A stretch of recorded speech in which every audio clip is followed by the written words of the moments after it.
Start करते हैं अगला टॉपिक एनएलएम में।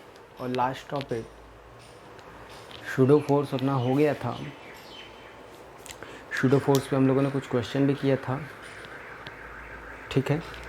तो शूडो फोर्स पे एक आध क्वेश्चन अगर बचा हो तो उसको भी हम लोग देख सकते हैं। जैसे कि मान लो शूडो फोर्स पे ही पहले एक आध दो क्वेश्चन और देख लेते हैं कि मान लो आपके सामने एक एग्जांपल के लिए शूडो फोर्स पे थोड़ी चर्चा हो गई थी, थ्योरी हो गया था, कुछ ज़्यादातर क्वेश्चन हो गए थे टाइप। एक आध प्रॉब्लम और भी देख लेते हैं। जैसे मान लो एक तो था कि किसी ऑब्जेक्ट के अंदर किसी ऑब्जेक्ट की स्टडी करना हो तो शूडो फोर्स लगाते हैं, ठीक। जैसे कि मान लो आपको मैं बोलूँ कि यही आपका है लिफ्ट है, ये 2 मीटर पर सेकंड स्क्वायर से ऊपर जा रहा है। यहाँ पे वेइंग मशीन है, इसके ऊपर एक ब्लॉक रख दें 5 kg का, और सेम सिचुएशन वेइंग मशीन ऐसा ही हो, इसके ऊपर एक ब्लॉक 5 kg का रखा हो और ये 2 मीटर पर सेकंड स्क्वायर से नीचे आता हो, 2 मीटर पर सेकंड स्क्वायर से नीचे आ रहा हो।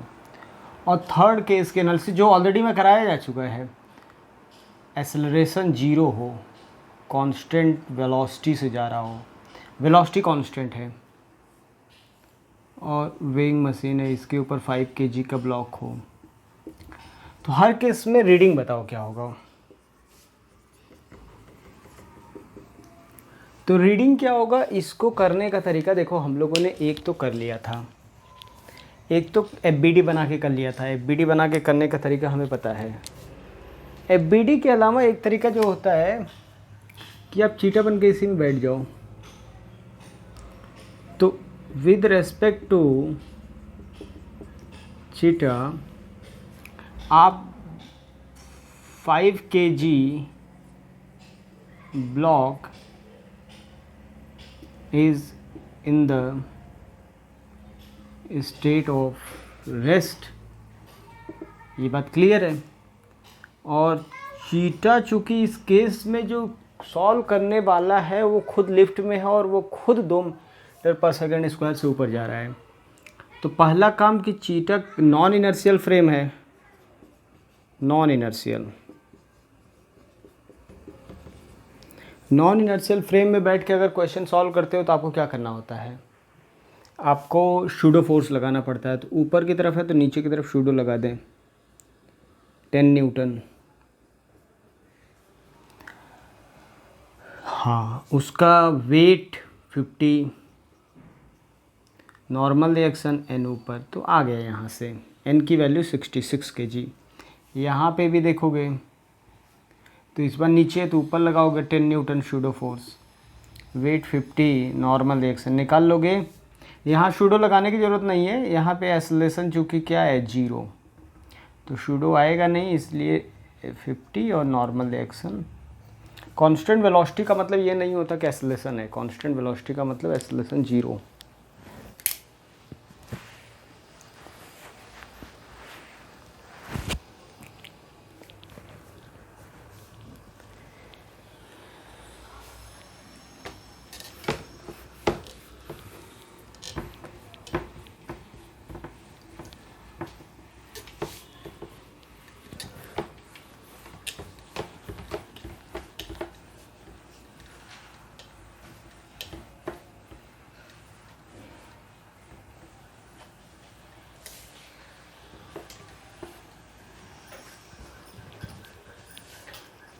अब एक और क्वेश्चन हम लोग करके देखते हैं। एक दूसरा टाइप होता है जिसमें मान लो आपको ऐसा क्वेश्चन दिया हो,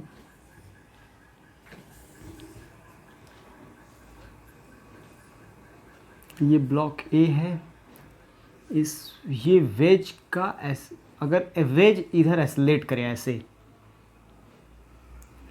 ठीक है, तो पूछ रहा है find acceleration a such that block A remains at rest with respect to wedge. ठीक है, तो वेज के रेस्पेक्ट में रेस्ट में होने का मतलब यह है कि देखो अगर ये वेज इधर ए एक्सेलरेशन से चल रहा है तो इसके ऊपर ब्लॉक भी ए एक्सेलरेशन से चलता रहे। जैसे कि मान लो ये देखो, ये इसके साथ अगर हम ऐसे रख दें और ये भी चलता रहे, कभी आप देखो कोई पेन वगैरह ऐसे हाथ में रख के बहुत तेज़ी से एक्सेलरेट कराओ तो ये साथ में चिपका रहता है, तो इसके रेस्पेक्ट में ये नहीं मूव कर रहा है, मतलब इसके ऊपर ये न स्लाइड करे नीचे, ये रेस्ट में रहे। तो ऐसा सिचुएशन देखना है, तो ऐसा सिचुएशन देखना है तो आपको क्या करना चाहिए, वेज के रेस्पेक्ट में जब भी क्वेश्चन में ये दिया रहे, ये की पॉइंट है समझो, rest with respect to wedge. ऐसे प्रॉब्लम को सॉल्व करने का मतलब वो कहना चाहता है कि आप इस क्वेश्चन को सॉल्व करो वेज के रेस्पेक्ट में। अगर आप वेज के रेस्पेक्ट में इसको सॉल्व करने जाओगे तो ये रेस्ट में रहेगा, और रेस्ट में रहने वाले क्वेश्चन में एक्सेलरेशन 0 होता है, तो आसानी से काफ़ी हो जाता है वो क्वेश्चन। ठीक है, तो आपको ये सॉल्व करना है with respect to wedge. F B D with respect to wedge, तो वेज के रेस्पेक्ट में जो एफ बी डी बनेगा, मतलब ये, तो वेज के रेस्पेक्ट में चीटा, मतलब चीटा के रेस्पेक्ट में, तो चीटा के रेस्पेक्ट में आप बनाओगे तो चीटा के रेस्पेक्ट में बच्चों सबसे पहला काम कि चीटा क्या कर रहा है, चीटा का सबसे पहला, चीटा वेज के रेस्पेक्ट में चल ही रहा है, वेज पे बैठा है तो वो खुद ही ए से एक्सेलरेट कर रहा है, तो ये सबसे पहले पलट के देगा इसको एम ए, इसका m g sine theta, m g cos theta, और ये नॉर्मल रिएक्शन। तो एक बात क्लियर है, ये थीटा है तो ये भी थीटा होगा, तो एम ए के दो कंपोनेंट हो जाएंगे, एक इधर एम ए कॉस थीटा हो जाएगा। जब भी चीटा के रेस्पेक्ट में ये वेज ब्लॉक स्लाइड करेगा तो नीचे जाएगा या ऊपर जाएगा। अब ये बोल रखा है कि ये रेस्ट में है, तो रेस्ट में होने का मतलब m a cos theta is equal to m g sine theta, तभी तो ये रेस्ट में रहेगा। अगर ये इधर दोनों फोर्स बराबर हो जाए, यानी A equal to G tan theta, ये अपने को एक स्टैंडर्ड रिज़ल्ट भी है, क्योंकि आप याद रखिएगा एक स्टैंडर्ड रिज़ल्ट है बहुत प्रॉपर, कि अगर वेज ऐसे चल रहा हो तो उसका एक्सेलरेशन ए हो, तो इसके रेस्पेक्ट में ये ऐसे स्लाइड ना करे, इसके लिए एक्सेलरेशन कितना होना चाहिए, जी टेन थीटा। याद रखने वाली बात भी है एक, ठीक है।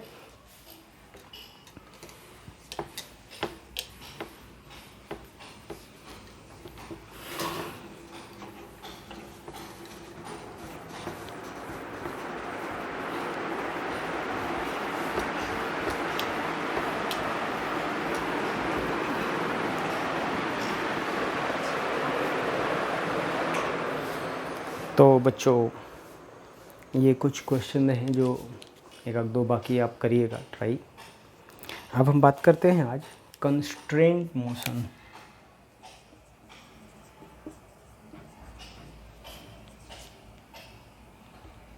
कंस्ट्रेंट मोशन,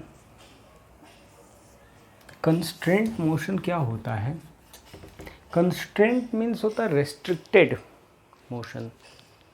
रेस्ट्रिक्टेड मोशन क्या है? जैसे कि अर्थ है, इसके ऊपर एक ब्लॉक है, अगर ये v वेलोसिटी से चल रहा है तो ये इसका रेस्ट्रिक्शन है कि ये मूव करेगा जब भी अर्थ पे तो along the surface he move कर सकता है, सरफेस के अंदर नहीं जा सकता, क्योंकि ये रेस्ट्रिक्शन है, क्योंकि वेज धरती के अंदर तो ब्लॉक घुस नहीं सकता है, क्योंकि धरती एक रिजिड बॉडी है। ठीक है, ये सब कंस्ट्रेंट है। जैसे मान लो मैं बोलूँ अब इसका रेस्ट्रिक्शन, एक वायर है, इसके ऊपर एक चीटा को बैठा दीजिए, तो चीटा का कंस्ट्रेंट होगा भाई कि ये इधर ही चल सकता है, दूसरा कोई ऑप्शन ही नहीं है, वायर पे ही चलेगा, वन डायमेंशनल मोशन करेगा, दूसरा कोई उसके पास रास्ता ही नहीं है। तो ये कंस्ट्रेंट हुआ। तो कंस्ट्रेंट का मतलब अपने को समझ में आना चाहिए रेस्ट्रिक्टेड, एक तरीके का रेस्ट्रिक्शन। वो रेस्ट्रिक्टेड मोशन जो बात हो रही है, कंस्ट्रेंट मीन्स होता है रेस्ट्रिक्टेड मोशन। रेस्ट्रिक्टेड की बात जो हुई, कंस्ट्रेंट मोशन की बात,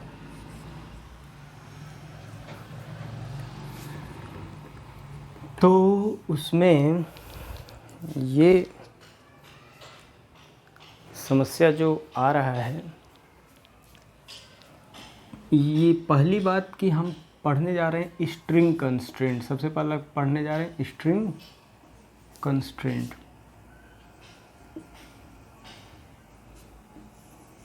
स्ट्रिंग कंस्ट्रेंट, तो स्ट्रिंग के बारे में कुछ बातें अपने को पता है। स्ट्रिंग के बारे में क्या पता है? पहली बात, स्ट्रिंग के बारे में जो हमें पता है वो हम लोग नोट करने लायक बातें हैं। Length of string remains constant. पहली बात,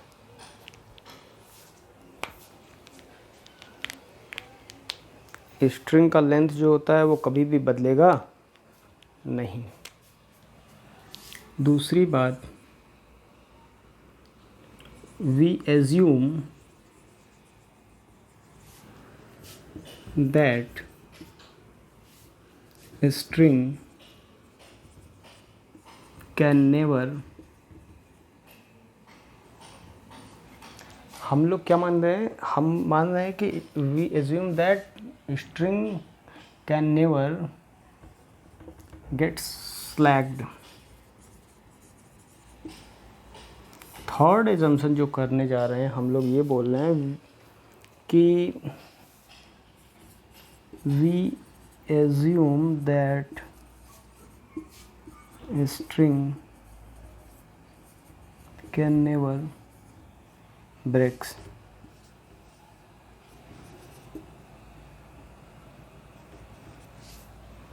कभी भी टूट नहीं सकता।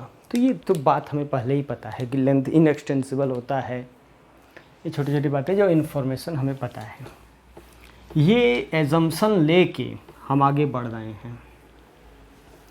तो कंस्ट्रेंट मोशन स्ट्रिंग का जो है, उसमें ये बात मैं कहना चाहता हूँ आपको कि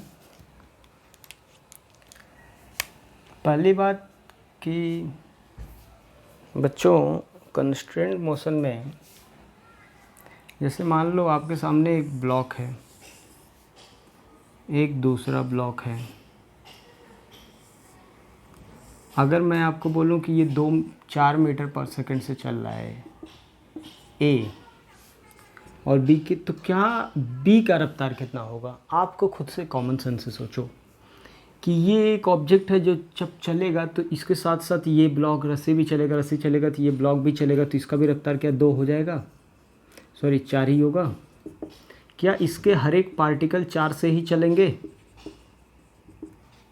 क्यों? अगर ये पार्टिकल 2 से चल रहा है, ये 4 से चल रहा है, तो इनके बीच की दूरी लगातार बढ़ती जाएगी, ये तो ब्रेक हो जाएगा। ये तो पॉसिबल ही नहीं, इनएक्सटेंसिबल बोला गया है। तो एक बात याद रखो, किसी भी स्ट्रिंग के लिए A.2 तो VA is equal to VB होगा। For any string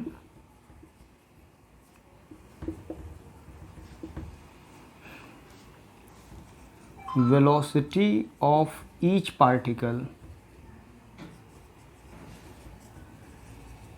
along the string must be same। हर एक पार्टिकल का, ऐसा नहीं है कि ये वाला पार्टिकल इधर ये ज़्यादा तेज चले तो ये कम चले, ये सब बराबर से, क्योंकि लेंथ चेंज नहीं हो सकता। ये बात हमें हमेशा याद रखना पड़ेगा। इसी लॉजिक से हम आगे बढ़ेंगे बच्चों कि अलोंग द स्ट्रिंग के हर एक पार्टिकल का वेलोसिटी सेम होगा। अलोंग द स्ट्रिंग याद रखिएगा, along the string he string के हर एक पार्टिकल का वेलोसिटी बराबर रहेगा। ये बात आपको याद रखना है। कुछ बातें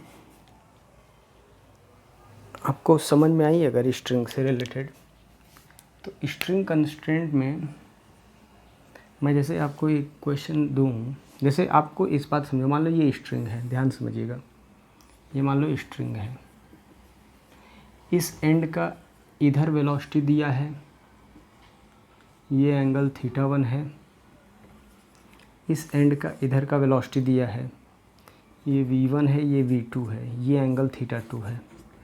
तो आपको क्या करना पड़ेगा, आपको वेलोसिटी के दो कंपोनेंट करना पड़ेगा। तो इस वेलोसिटी के दो कंपोनेंट करो तो अलोंग द स्ट्रिंग वेलोसिटी क्या होगा, अलोंग द स्ट्रिंग इसके दो कंपोनेंट करो, इस वेलोसिटी के दो कंपोनेंट अगर तोड़ो आप, इस वेलोसिटी के दो कंपोनेंट तोड़ने पे आपको पता चलेगा इधर हो जाएगा v2 sin θ2 और इधर हो जाएगा v2 cos θ2, इधर हो जाएगा v1 sin θ1, इधर हो जाएगा v1 cos θ1।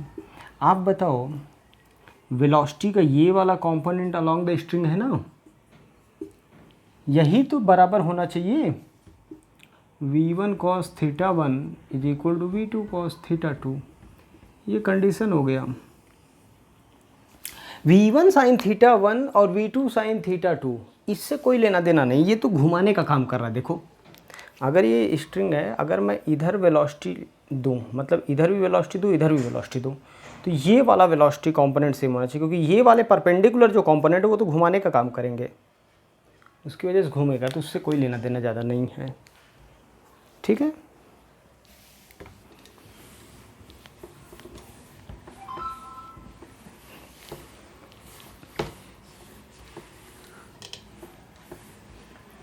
और अगर मान लो आपके सामने बच्चों कभी ऐसा आ जाए, पुली भी हो,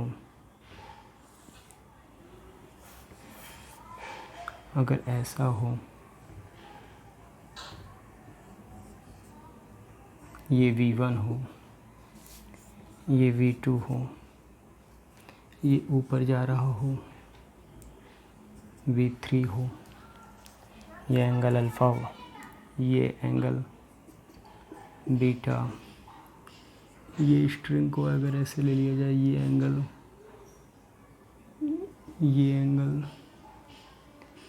θ1, ये θ2, तो इसको ब्रेक करके देखो यहाँ से यहाँ तक तो है, तो स्ट्रिंग एक ही ना।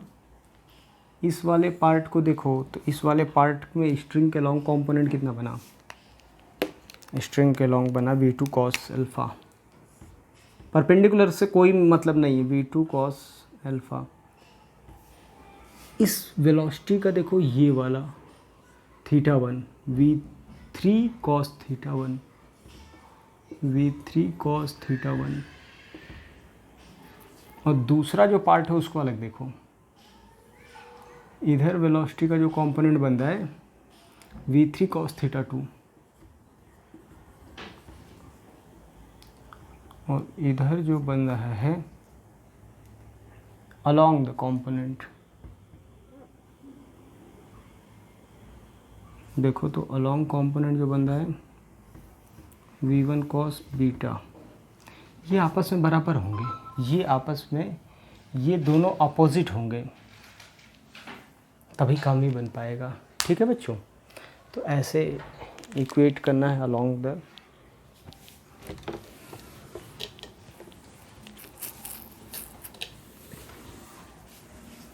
अब इस पे बेस्ड एक दो क्वेश्चन किया जाए स्ट्रिंग कंस्ट्रेंट पे। स्ट्रिंग कंस्ट्रेंट पे एक दो क्वेश्चन, जैसे मान लो पहला प्रश्न आपसे मैं पूछूं,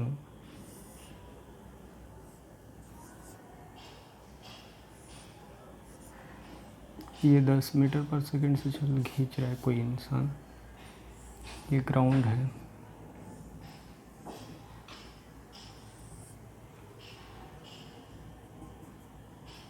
ये किसी इंस्टेंट पे एंगल 37 डिग्री दिया है, ये ब्लॉक है, फाइंड वेलोसिटी ऑफ ब्लॉक ए।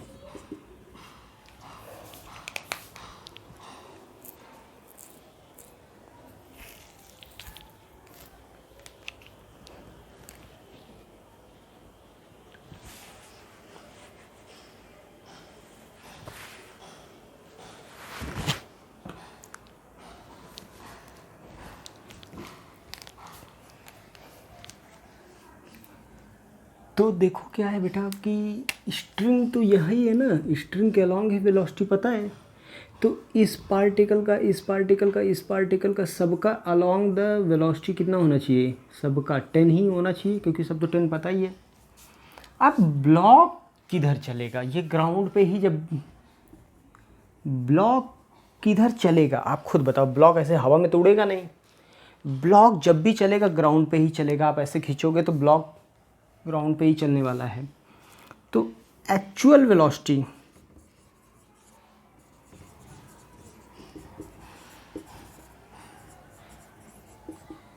जो वास्तव में उसका है ब्लॉक का, जो जिधर वास्तव में ब्लॉक चल रहा है जिस डायरेक्शन में, वो ब्लॉक का वेलोसिटी मान लो v है। ध्यान समझो, मान लो v है और ब्लॉक का 37 डिग्री के डायरेक्शन में वेलोसिटी कितना होना चाहिए, ये 10 होना चाहिए, 37। तो एक स्टूडेंट ऐसे सॉल्व किया, 10 cos 37 is equal to v। 10 cos 37 equal to v। 10 अगर इधर है, देखो ये रस्सी का इधर 10 है, तो हॉरिजॉन्टल डायरेक्शन में ब्लॉक का वेलोसिटी है ही है, तो वही हो जाएगा। तो v इक्वल टू हो जाएगा 8 मीटर पर सेकेंड। स्टूडेंट वन सॉल्व किया। अब स्टूडेंट 2 ने कैसे सॉल्व किया, वो कहा कि मैं तो कंपोनेंट ही इधर का वेलोसिटी v बोला हूँ, ये हमें पता है 10, ये एंगल हॉरिजॉन्टल के साथ 37 डिग्री बना रहा है, तो हम ऐसा क्यों ना कर दें, v cos 37 is equal to 10। तो v की वैल्यू हो जाएगा 4/5, 50/4/5, तो 25/2 मीटर पर सेकेंड। तो कौन सा स्टूडेंट करेक्ट है, कौन सा स्टूडेंट गलत है? यहाँ पे तो बात सही है यार कि 10 का कंपोनेंट ले लो तो हॉरिजॉन्टल वेलोसिटी मिल जाएगा, और ये सोच रहा है कि v का कंपोनेंट ले लो तो ये 10 के बराबर कर दूँ, क्योंकि ये अगर इधर चल रहा है तो इसका वेलोसिटी तो थी, इसका कंपोनेंट इधर के डायरेक्शन में 10 दिखना चाहिए, अलॉन्ग द स्ट्रिंग 10 होना चाहिए।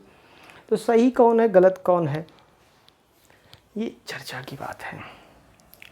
ये चर्चा लंबी है, कौन सा कंपोनेंट सही, इसका कंपोनेंट करना सही है कि इसका कंपोनेंट करना सही है, ये डिबेटेबल है।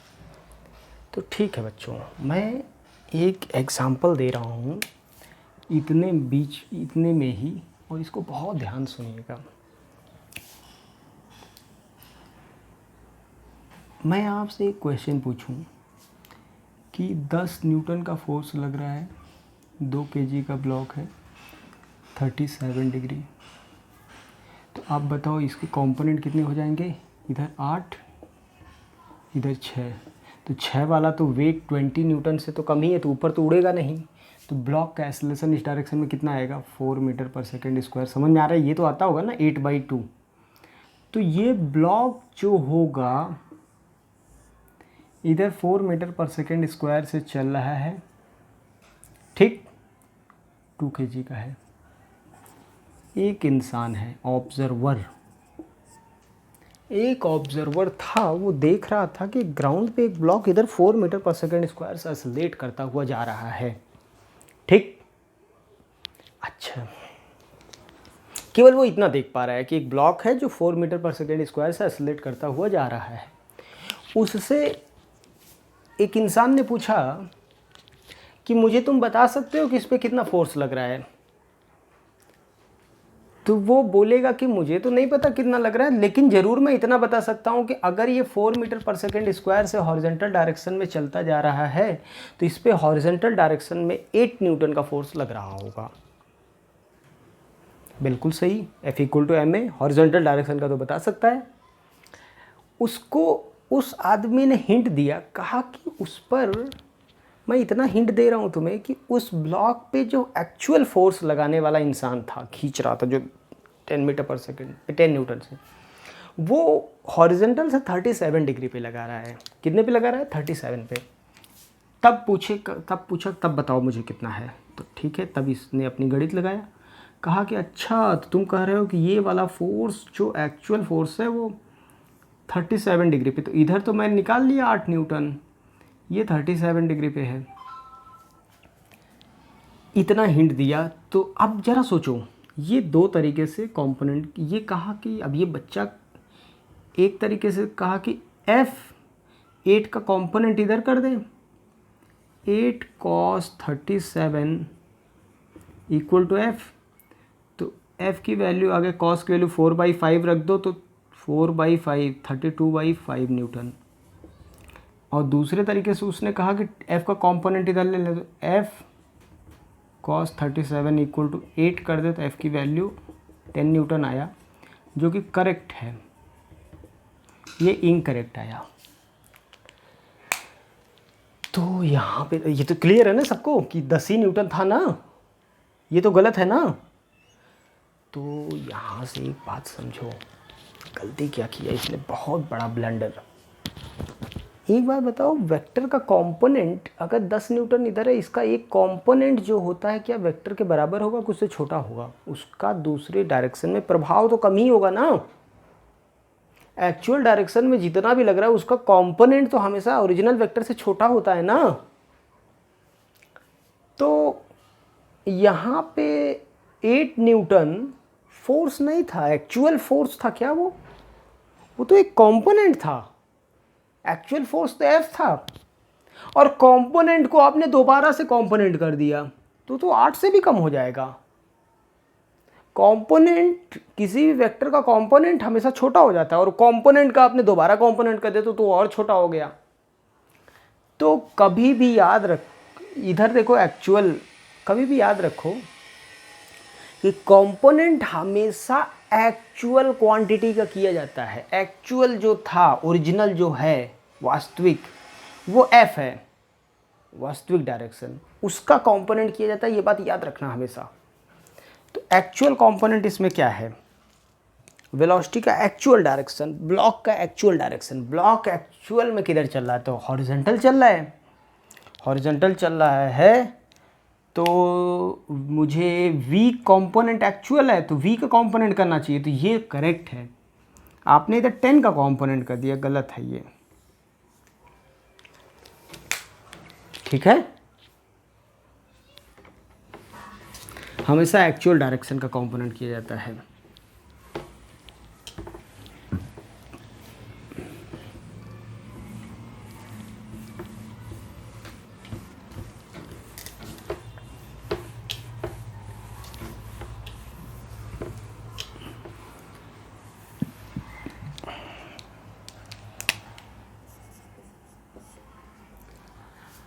आपके साथ बच्चों मैं कहूँ कि ये लो, एक ब्लॉक और मैं बना दे रहा हूँ।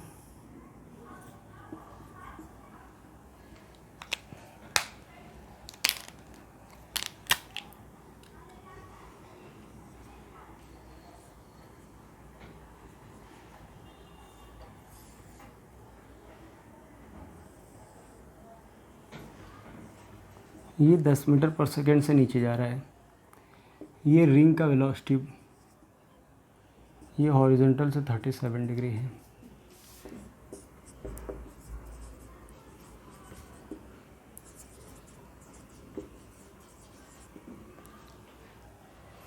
अब अगर ये रॉड है, आप बताओ ये रिंग जब भी चलेगा रॉड के अलॉन्ग ही चलेगा, रॉड के किसी और डायरेक्शन में नहीं चल सकता। तो रॉड के अलॉन्ग चलने का मतलब रॉड, इस रिंग का वेलोसिटी जो होगा वो V अलॉन्ग द रॉड मान लिया।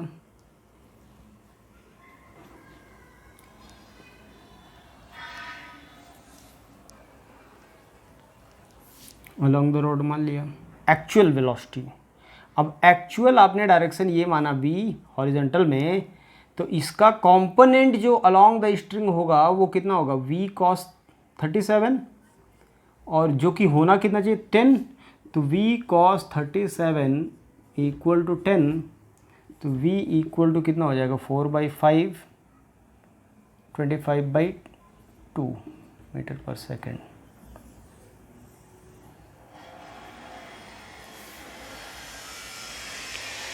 क्लियर है सबको? एक्चुअल डायरेक्शन का कंपोनेंट किया जाता है। तो ऐसे बहुत सारे क्वेश्चन आपको स्ट्रिंग में मिलेंगे, कंपोनेंट लेने का तरीका आपको पता होना चाहिए बस। ठीक है बच्चों, आपको जैसे मान लो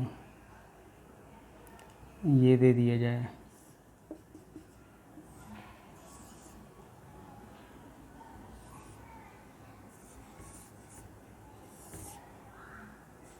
ये 53 डिग्री, ये 6 मीटर पर सेकंड से नीचे आ रहा है, इसका वेलोसिटी बताओ।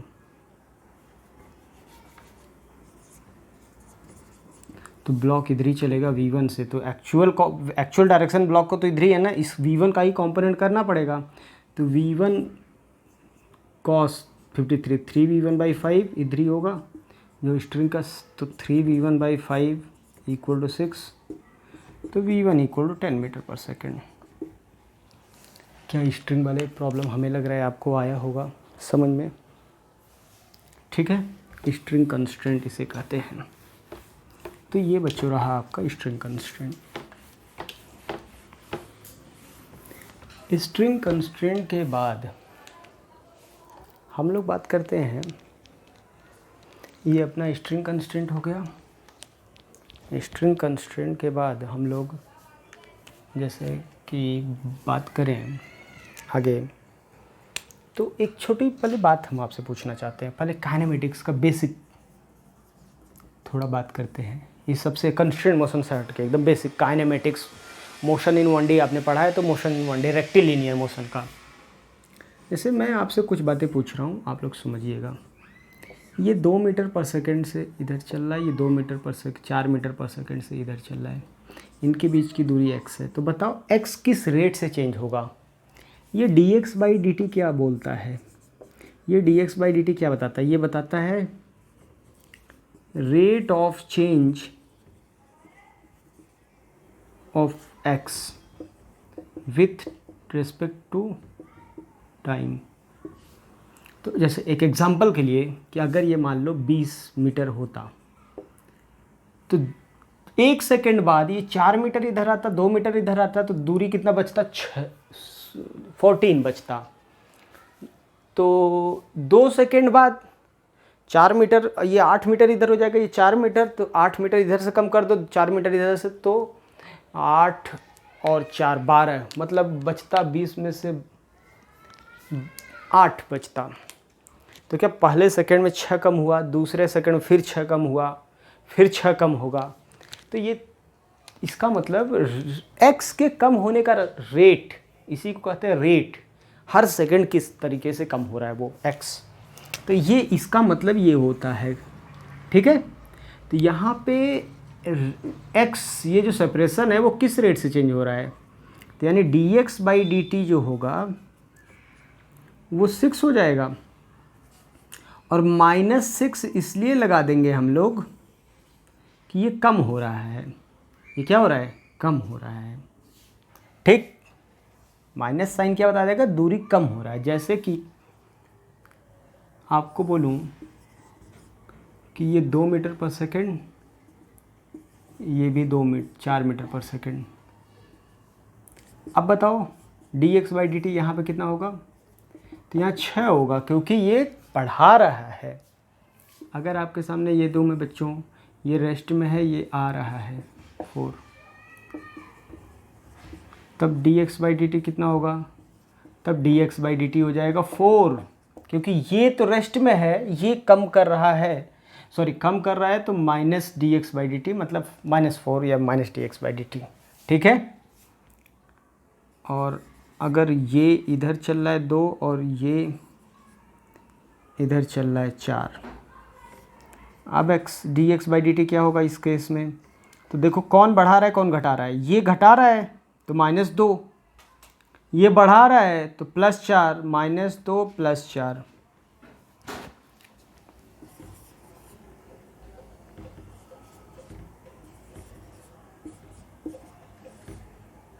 यहाँ पे dx/dt की वैल्यू क्या होगी? ये बढ़ाना चाहता है दूरी, ये भी बढ़ाना चाहता है, 2 + 4 6। dx/dt का मतलब मैं आपको समझा रहा हूँ। ठीक है, अब अगर मैं बोलूँ एक रास्ता ऐसे है, एक सफ़र स्टार्ट करते हैं दोनों दोस्तों के बीच का, इनके बीच की दूरी x है, ये इधर चल रहा है 4 मीटर पर सेकंड से, ये इधर चल रहा है 2 मीटर पर सेकंड, क्या x चेंज होगा? पैरेलल चल रहे हैं दोनों, साथ में दोनों घूमते हुए पैरेलल चल रहे हैं, तो x यानी dx/dt कितना हो जाएगा? 0, क्योंकि ये तो कभी बदलने वाला नहीं है। ठीक है,